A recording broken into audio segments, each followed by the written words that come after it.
ka historia një që shumë të verbër kanë qenë shumë të suksesshëm, përpos që kanë bërë sabër, po edhe në jetën e kësaj jete kanë qenë suksesshëm. Për shembull, një prej tyre Giganti, Shej Bimbazi.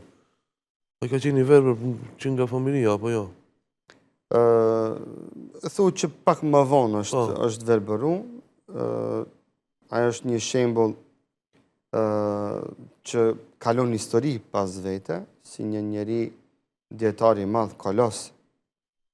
Por para se me thonë që ka qenë djetare, ka qenë një prind i madh, ka qenë një shok i madh, një hoxh i madh, një shok i madh, që ka pas shok gjithandej botës. Ne kemi dëshmite djetarëve të mëdhenj shqiptar në raportin e tyre të miq që kanë pas me Ibn Bazin.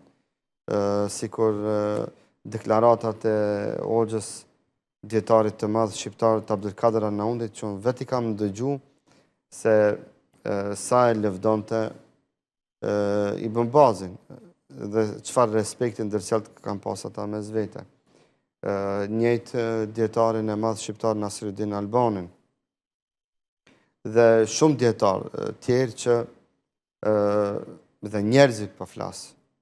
E kemi edhe familjen shqiptare që është nga Koliçani, hoxhën Haxhi Abdulazizin, i cili ka mbet dhe sot e sot familja e tij jetojnë në Medinë, ka mbet në Medinë me nënshkrimin dhe ndërmjetësimin e vetë Ibn Bazit, i cili e ka marrë dhe ka punësu në universitet, e pastaj ai e ka fitu ju është mundësu me pas një takim me mbretin Fejsal në atë kohë, dhe mbreti Fejsal ja ka dhonë një letër që i ka dhonë leje dhe me qëndroja në Medinë, dhe sot e sot familja e tij jetojnë në Medinë. Është një familje me preordhe nga fshati Koliçani Epër.